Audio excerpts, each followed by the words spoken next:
Catherine का इलाही दुल्हा उसे दिल की अथाह गहराइयों से प्यार करता था। यकीनन उसके हर काम में उसका मामन और मददगार था और हर एक फजल से उसे नवाज रहा था। और वो अपनी इतनी प्यारी भेड़ को एक अच्छे चरवाहे के बगैर कैसे रहने देता। ऐसे ज़हीन शागिर्दा को कैसे कोई अच्छा और लायक उस्ताद मुहैया ना करता। और उस्ताद भी कोई लायक फाइक इंसान या कोई फरिश्ता नहीं, बल्कि खुद अपना आप पेश किया।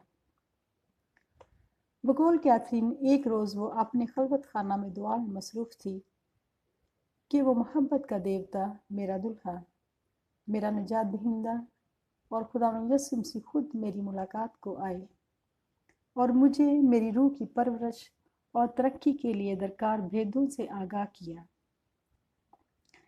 एक दिन पोशीदगी में वो अपने रूहानी सलाहकार फादर रेमंड को इतराफ़ में अपनी रूहानी तजर्बात बयान कर रही थी, तो फादर मसूफ के दिल में उनकी सदाकत पर शक गुजरा कि कैथरीन यकदम दफतन बोल उठी, ऐ मेरे बाप, ये हमेशा से एक यकीनी सच्चाई है। मेरी सेहत और तंदुरुस्ती खुदावंद की देन है, किसी इंसान की नहीं।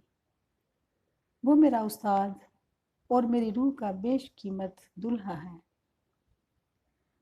वो हमारा खुदावंद यसुम मसीह है। उसी ने खुदावंद से शायद अपने अलहाम या कलाम के ज़रिए इजहार किया।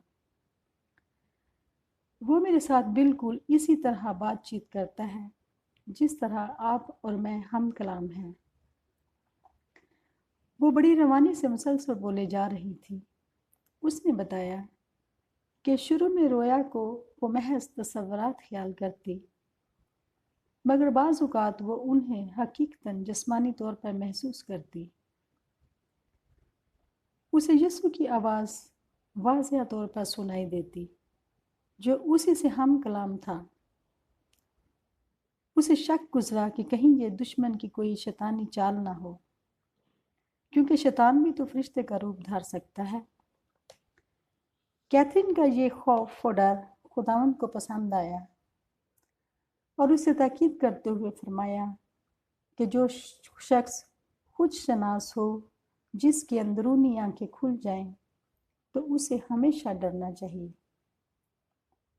क्योंकि मुबारक है वो आदमी जो खुदावंद से डरता है।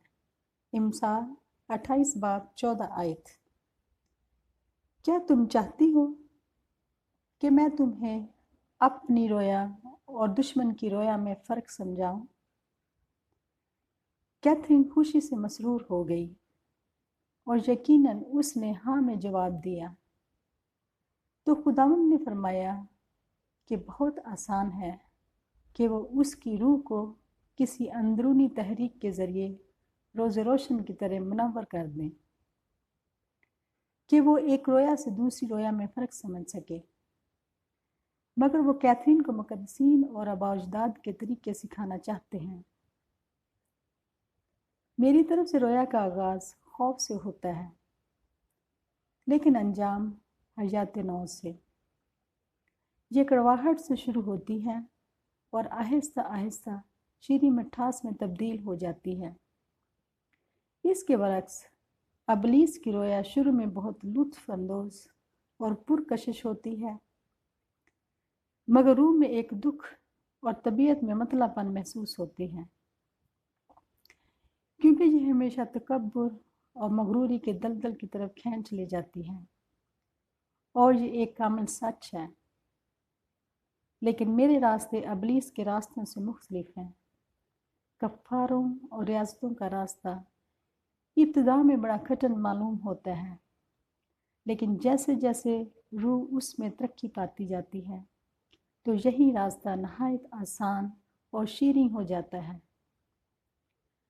अबलीस के रास्ते, बुराई के रास्ते इब्तिदा में दिल पसंद होते हैं। दिल में खुशी और लज्जत की लहरें उठती हैं, लेकिन बाद में वो रास्ते कड़वे और नुकसानदा साबित होते हैं। लेकिन मैं तुझे हकीकतन लाखता, पक्का और पुख्ता निशान दूंगा। मैं हक और सच्चाई हूँ। मेरी रोया तुम्हारी रूह को सच्चाई की बुलंद तरीन अदराक और वजदान तक पहुँचाएंगी। सच्चाई का अदराक तुम्हें खुदाशनास और खुद शनास बना देगा, और ये रूह के लिए बेहद ज़रूरी है, क्योंकि लाजम है कि रूह खुदाशनास और खुद शनास हो।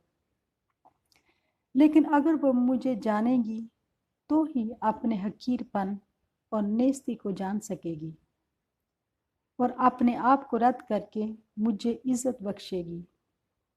और ऐसा करने के लिए हलीमी और इनकसारी की नेकी चाहिए।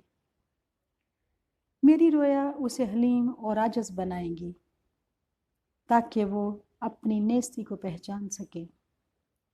अबलीस की रोया में इसके बरक्स होता है। वो झूठ का बाप और मगरूरी के फर्जंदों का शहंशाह है। लिहाजा वो वही देगा जो उसके पास है। उसे किसी अच्छी चीज़ की उम्मीद नहीं रखी जा सकती। वो रूह में खुद पसंदी, मगरूरी और घमंडी होने का एहसास डालता है, और रूह को हमेशा अपनी सताइश की हवा से फैलाए रखता है। इसलिए अगर तुम जिम्मेदाराना तौर पर अपना जायज़ा लो तो तुम्हें पता चल जाएगा कि रोया कहाँ से है, सच्चाई या झूठ से। क्योंकि सच्चाई रूह को हलीम बनाती है, लेकिन झूठ तकब्बुर पैदा करता है। खुदावंद की ये शानदार और सेहत बख्श तालीम कैथरीन के दिलो दिमाग का ख़जाना और सरमाया हयात बन गई, और इस ख़जाने को उसने दूसरों के साथ बांटा।